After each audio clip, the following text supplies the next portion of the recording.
እንዴት ናችሁ? ሁላችሁም ሰላም ነው? ተሻለህ አባቴ? ጠፋ እኮ ጉንፋን ከያዘ በኋላ ጠፋ። አለው ሁሉ ሰላም። እንዴት ናችሁ? አንተ ራሱ ስንት ዓመት ነው ቤይሩት ላይ? እኔ አሁን ወደ 10ኛ ዓመቴ። ግን ስንት ልጆች ወለድክ? 2። እዚህ ልጅ ግን አንበሳ። አሁን ቀጥይ አውሪ። የእህታችንን ጉዳይ ሰምተሃል መቼም? አዳመጥኩ ነው እንግዲህ። እኔ አሁን ስለኔ ህይወት ብዙ ሰው እንዲማርበት ስለፈለኩ ነው ሳሚ አሁን እዚህ ጋር ማውራው። ሳሚ እኔ 10 ዓመት ህይወቴ የአረብ ሀገር በግ ነበርኩኝ ያልኩ በምክንያት ነው። ከመዳሞች ጋር ስንወጣ ያለውን ሁሉ ሱቅ ያለውን ሁሉ ያምረናል፣ እንገዛለን። ለአጎቴ፣ ለአክስቴ፣ ለእህቴ፣ ለዘመድ አዝማድ እያልን ካርጎ እናደርጋለን። ግን ያ መቼ እንደሚጎዳን ግን አናውቀውም። ይሄ የአብዛኛዎቻችን ታሪክ ነው ሳሚ፣ የኔ ብቻ አይደለም፣ የሁላችንም ታሪክ ነው። እኔ በየ2 ዓመቱ የሰራሁበትን 1 ግራም ወርቅ ልግዛ ብዬ አላውቅም። እከሌ በረደው፣ እከሌ ራበው፣ እከሌ ቤት ልምላ እያልኩኝ በየ2 ዓመቱ 3 ዓመቱ ካርጎ ነበር የማደርገው። እኔ ብቻ የገዛሁት አይደለም፣ የመዳሜ ዕቃ ሳይቀር ቫይሬክስ ሳሚ 1 ኪሎ ያኒ ቫይሬክስ የሚከብደው በግራም ቢመዘን ቫይሬክስ 4 ኪሎ 5 ኪሎ ይሆናል። እሱን እንግዲህ ደምረው ይሄ የምግብ ማስቀመጫ ሸክላ አለ ባለመስታወቱ። ያለ ማውቃችን ነው የምነግርህ ሳሚ፣ ያለ ማውቄ ነው የምነግርህ። ካርጎ ሳደርግ 400 500 ኪሎ ነው ካርጎ የማደርገው። በርሜሎች፣ ሻንጣዎች፣ ካርቶኖች ቤት አንድ የተባለ ዕቃ ነው የማደርገው። በቃ ግን ያ ዕቃ ዛሬ 1 ሳህን የለም ሳሚ። በየ3 ዓመቱ የማደርገው ካርጎ 1 ሳህን የለም ዛሬ። አንድ ለኔ የሚጠቅመኝ ነገር የለም። ከሳህን እንውጣና መቼ ነው የምትገቢው? እናትዬ እኛ ልቤና ምን መቼ ነው የምትገቢው? አይ መምህ ብዙዎች ይማሩበታል ሳሚ። 2 ዓመቱን ደፍኜ በ20 ዓመቴ ነው የምገባው ያልሽው ጆሬ ነው ወይስ ተሳስቼ ነው? አይ አሁን እየተዘጋጀሁ ነው ሳሚ። አሁን እየተዘጋጀሁ ነው። አሁን ያለፈው ህይወቴ ነው የማወራው። አይደለም ያለፈው ህይወትሽ ይቅርና ምንድነው የምትዘጋጀው? አሁን ቤት አለሽ፣ ትዳር አለሽ፣ ባለቤትሽ አለ አይደል? ገብቼ ከልጆቼ ጋር መኖር። ባለቤትሽስ?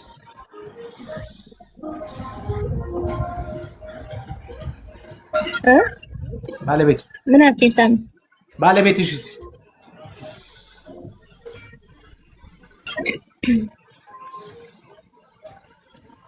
ባልሽስ?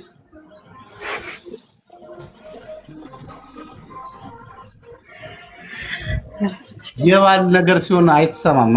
ወደ በግነቷ ተቀየረች። ወደው በቃ እንደዚህ ለለው የባሉን ተይውና፣ አሁን ልጆች ቤት ሰርተሻል። አሁን ነገ ዛሬ ሳትግቢ እናቴ ትሙት፣ እውነቴን ነው የምነግርሽ፣ ቶሎ ግቢ በቃሽ። አንቺ ጀግና ሴት ነሽ፣ አንቺ ድንቅ ሴት ነሽ። እውነቴን ነው። የሀገሪቱ መንግስት ራሱ መሸለም አለበት ጠርቶ። ማርያም በመለስ ጊዜ ሄዳ አሁን በአብይ ጊዜ መጣች ተብሎ ማርያም አንተ ትለያለሽ። ኧረ እንደው ኧረ ፈጣሪው ኧረ ምጣ ጌታው ምጣ አለች ስትይው ሳሚ ያማችሁኝ ነበር እንዴ? አይ አላማችሁም። ባልሽ አለ ወይ? አይ ጉድ! ባልየውም የባሰ ነው። እሱ ነው ለዛውም ከሰው ጎዳና ያወጣኝ እሱ ነው። በመጀመሪያ አሁን አለ ደህና ነው። ከኔ የሚፈልገው ብር ነው። ለምን አይፈልግም? እኔ ቦንም እፈልጋለሁ። 18 ዓመት ቁጭ ብለሽ ኦክሲጅን ከሆንሻቸው ታዲያ እንዴት ነው የማይፈልገው? አሁን አለ በህይወት አለ፣ አብሮሽ ነው የሚኖረው። አይ አብሮኝ አይደለም። ተለያይታችኋል? አሁን አልፈልግም ብዬ ወጥቻለሁ። ቆየሁኝ 4ኛ ዓመቴ። ግን አሁን ልታገቢ ማለት ነው? ልታገቢ ነው? አላገባም ሳሚዬ። ምን አባቱ ባል ነው? አላገባም። ማግባት አለብሽ። ግን ይኸውልሽ ምናምን አታወሪ። ወንድ ልጅ ስለ ቤት እንስሳ የሚያወራው አላገባም። ዝንጥ ብለሽ ተናግዬ እኖራለሁ ሳሚዬ። አላገባም። አዎ ዝንጥ ብለሽ መድኃኒዓለም ቀሪ ዘመችን መድኃኒዓለም ይሄድሽ ቁሪፍቱ ይሄድሽ ማለት ነው። ቁሪፍቱ ይሄድ ዋኝ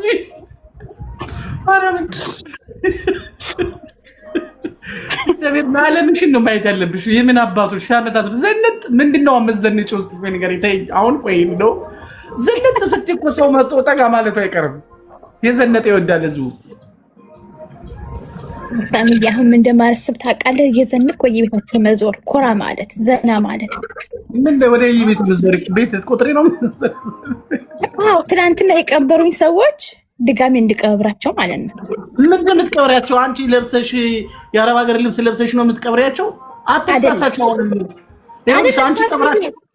አንቺ ቀብራቸዋለሁ ብለሽ ስትሄጂ ጉድጓድም ሰው እንዳይጠብቁሽ እናትዬ። እንደዚህ አይነት ቀልድ እንደዚህ አይነት ጨዋታ ምናምን አያስፈልግም።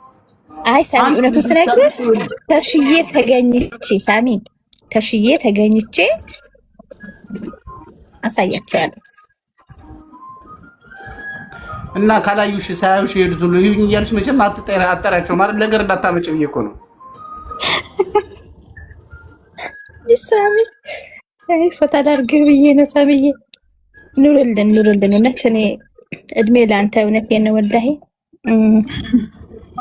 በመጀመሪያ በፊትም እንደዚህ የሚያስተምረን ከልቡ የሚመክረን ብናገኝ ኑሮ ይሄ ሁሉ መስዋዕት አንከፍልም። እኔ መስማት ከጀመርኩ 10 ዓመቴ ነው ብለሻል። እኔ አሁን ብታመሰግኝኝ ማለት ነው እየቀለድሽብኝ ወይም ደግሞ እየረገምሽ ነው መስሎ የሚታየኝ። ይቅርታ አድርግልኝ። እውነቱን ነው የማወራው። ምክንያቱም ሰው 18 ዓመት ቆይ ብዬ ነው እንዴት የመከርኳችሁ? እንዴት ነው ነገሩ? ለሳሚ 10 ዓመት ነው ኮኔ አንተን ስከታተል እኮ 10 ዓመት ነው እኮ አላልኩም ሳሚ። እኔ ስትከታተል ስንት ዓመት ሆነሽ? አሁን ቢያንስ 6 ዓመት እና በ6 ዓመትሽ እንኳን አትነቂም። ከ8 ዓመት ላይ እኮ 6 ዓመት ማንሳት ማለት እኮ ከ18 ዓመት ላይ 6 ዓመት ማንሳት ማለት እኮ በጣም ትልቅ ነገር እኮ ነው። 12 ዓመት እኮ ቶሎ ትገቢ ነበር በ12 ዓመት እንዴ አንቺ 6 ዓመት ሙሉ ምን ስትሰሪ ነው? ቆይ እኔ ማለት እኔ የገባኝ አይደለም። እኔ እኮ ለገንዘብ ይሄን ያህል እድሜ መስጠት አለ? ለትዳር እኮ ነው ይሄን ያህል ጊዜ እድሜ የሚሰጠው። ከተጋባን 18 ዓመታችን ነው ሲባል ኢዮቤል ኖቤል ሽልማት ይሸልማሉ። በሰፈር ሰው ተወጣቶ ካባ ይሰጣሉ። አንቺ 18 ዓመት ከአንድ ቤት ውስጥ ማዳም ቤት ሰርተሽ ለዛውም አሁን ገና በግላ ፍየል ላይ እንሸለሽ ገና ስንት ዓለም ቴክኖሎጂ ሂዷል። ሌላ ታሪክ ውስጥ ገብቷል። አንቺ በግ ነበርኩኝ አሁን ፍየሉኛል። ፍየልም እኮ አሁን ቂጧን ገልጣ ነው የምትሄደው። እንዴት ነው ነገሩ? እንዴት አስበው? አይ ሳሚ አንዳንዴ ምን አለ መሰለህ የቤት ኃላፊነት ሲኖርብህ በጣም ይከብዳል እንጂ ሳሚ ለአንድ ራስ መኖር አያውቅትም። ግን የቤተሰብ ኃላፊነት ሲኖርብህ ትንሽ ይከብዳል። ፈረደበት ነው መዳን ያለማባት እኔ አላቅላችሁ ፎሎ እንደራረግ። ቤተሰብ ሌሎቻችሁ ፎሎ አድርጉ። እኔ ፈጣሪ ይርዳሽ። አሁን ይቺታችን ይኸውልሽ ይቺታችን በቃ ደክማት እርፍ ብላለች። አሁን 15 ዓመት ተጫወቱባት፣ ቀለዱባት፣ ገንዘቧን፣ ንብረቷን፣ ህይወቷን፣ እድሜዋን ዝርግፍግፍ አድርገው ተጫወቱባት። ከዛ ምን አደረገች? አሁን አርፋ ተቀምጣለች። አሁን ሰው 15 ዓመት አረብ ሀገር የሰራ ሴት አሁን ኢትዮጵያ ውስጥ በአንድ ቤት የሰው ቤት ውስጥ በ5000 ብር ተቀጥራ እየሰራች ያለች እህታችን ቤቷን፣ እናቷን፣ ልጇን፣ ወንድሞቿን እንዳለ ያጣቻቸው በላከችው በገዛ ገንዘቧ ሰባብረው ደብድበው አሳስረው አብዳለች ብለው ሂደው መሰክረው። ግን አላበደችም። ይዋለች አላበደችም። ይችን የመሰለች ቆንጆ ልጅ ፊልተር ስላልተጠቀመች ነው እንጂ አሁን ፊልተር የሚጠቀሙትን ፊልተራችሁን አንሱ ብትያቸው እሷ ራሱ ቆንጆ ነች። ማርያምን አረ እንደዚሁ ራሱ ቆንጆ ናት። የምር ይሄ ሁላ ጉድ ውርጅብኝ ወርዶባት እንደዚህ ራሱ በጣም ጀግና የሁሉ ስቃይታ ቆንጆ ነች። እናቴ ትሙትን ፊልተር ውስጥ ያሉ ቲክቶከሮችን ብትዋቸው በአካል አይቻቸው ወይኔ ጉሬላ ነው የሚመስሉት። ጉሬላ እኔ ቆንጆ ነኝ በእነሱ በጣም ነው የምታሳፍሩት። ከዚህ ካልተማራችሁ መቼ ሰው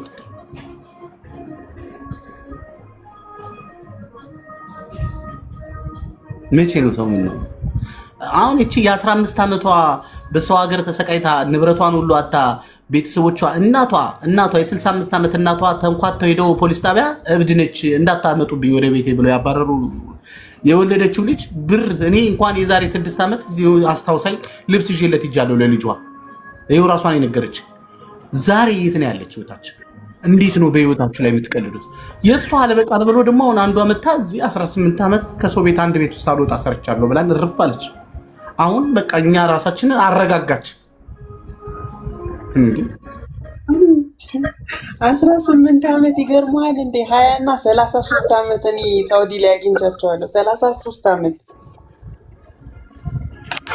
እዚሁ አግብተው ይሆናል እነሱ እንጃ። እንግዲህ 33 ዓመት ይልካሉ እንደ ካርዱ እየወለዱ ልጅ ይልካሉ። በየዓመቱ ኤክስፖርት መንግስት ራሱ ህጉን አመቻችቶላቸዋል። ልጅ መላክ ይቻላል። አሁን እኔ የሰማሁት ገርሞኛል።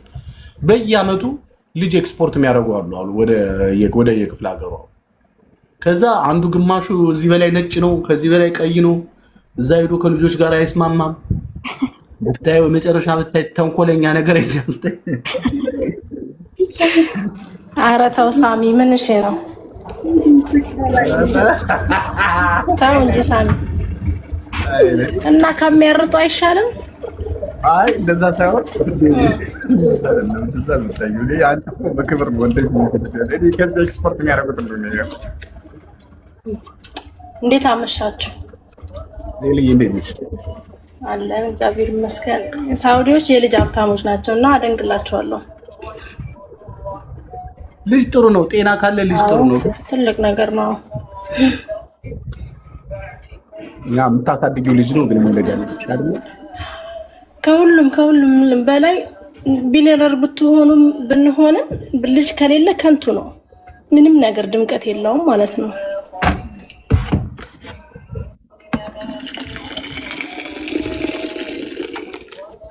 ሳሚሻ 100 ሺህ አስገቡት እስኪ። ላይኩ 100 ሺህ እንኳን አልገባም። በዛ ላይ ፎሎ እያደረጋችሁ ወደ 400 ምናምን ሰዎች ያላችሁ እየገባችሁ ዝም ብላችሁ አትጡ። አካውንቱን አሳድጉለት።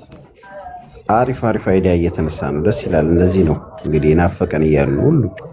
በነገራችን እህቴ እንግዲህ የበፊቱን ታዩና ዛሬ መማር አለብሽ እንደ አዲስ ብዬ አስባለሁ። አሁንማ በቁመናው ሰው ፈቃለሁ። አሁንማ ጎበዝ፣ እንደዛ ነው ማድረግ ያለብሽ። ሰው የሸጠኝን ያክል በህይወቴ እያለሁ እንደ ሬሳ የሸጠኝን ያክል እኔ ደግሞ አሁን በተራዬ በቁመናው እሸጣለሁ። ሰው ግን እኔ የተናገርኩት እኔ ከኔ እንድትማሩ ነው። ሳሚ ቅድም አሁን 200 ሰው ነበር፣ አሁን 400 ሰው ገባ። አየህ ሳሚ፣ ከኔ እንዲማሩ ፈልጋለሁ። እኔ ምን ይማሩ? ምን እንማር? ምን እንማር ነው? ምን እንማር ሳሚ? ሰው ከማመን ከመሸወድ ደደብ ከመሆን መንቃት፣ በራስ መተማመን፣ በሰው መተማመን ሳይሆን በራስ መተማመን። እኔ ዛሬ በራሴ ስተማመን በሁለት እግሬ ስቆም በዙሪያ ያለ ሰው አንድ ሰው የለም። አንድ ሰው ዛሬ ብቻዬን ነኝ። አንድ ሰው የለም በዙሪያዬ።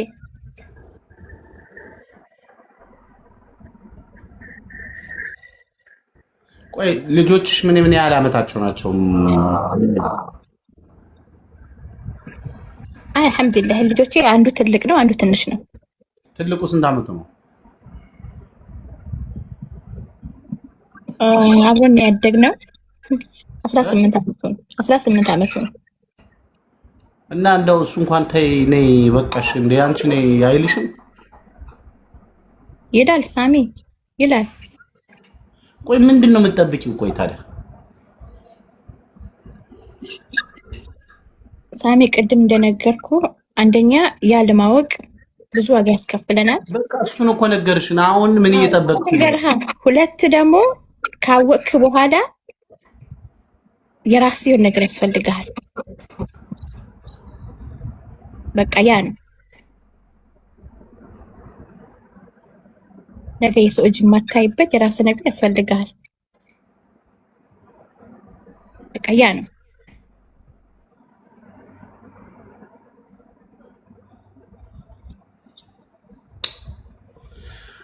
ሳስበው ደከመኛል። እኔ ግን ሳሚ አይደለም 18 ዓመት።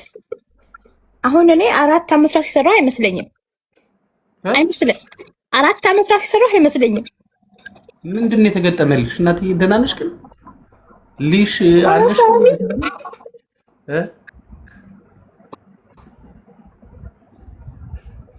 ጎበዝ። ልብሽ ጥሩ ነው፣ ግን ልብሽ ማለት የሆነ ቦታ ላይ የሆነ ሌላ ታሪክ ተቀይሯል። እንዴት ነው ነገሩ?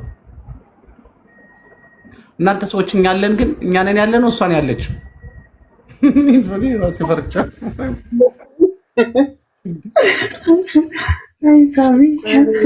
እኔ ማለት ዛሬ እኔ ምንም የምናገረው ጠፍቶብኛል። ግን ደህና ነሽ እናትዬ?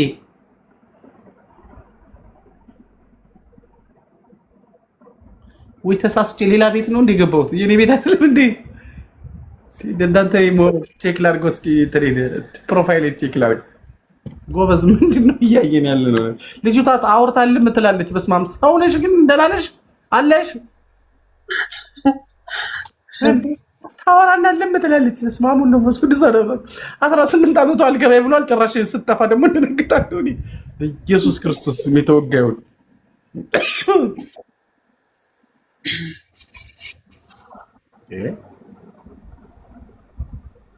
በጣም ከባድ ነው፣ ግን ምንም ማድረግ አይቻልም። ከመጣ መጣ ነው እና መጠንከር ነው ያለብሽ። አይዞሽ እሺ። እኔ ወደ አንቺ ጠንካራ ነሽ፣ ጀግና ነሽ፣ በጣም ጀግና ነሽ።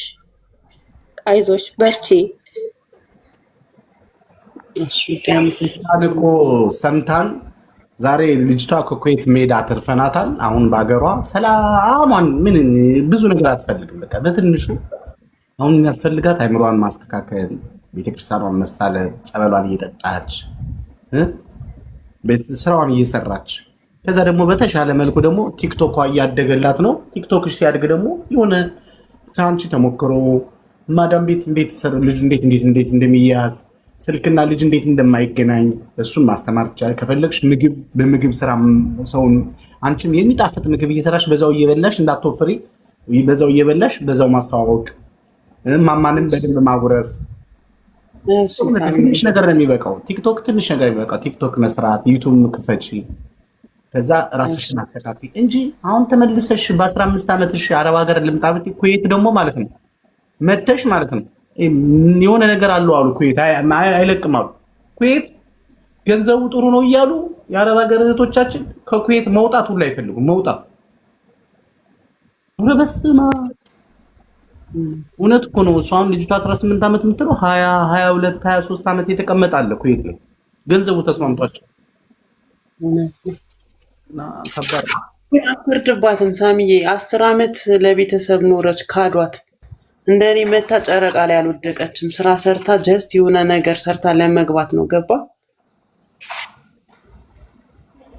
አዎ። ግን እኔ አሁን ልጅቷ ጋር ምን እንደተረዳው ታውቂያለሽ? በጣም መረጋጋት አለባት። አሁን ኢትዮጵያ ገብታ ጉድ እንዳትሆን በጣም መረጋጋት አለባት።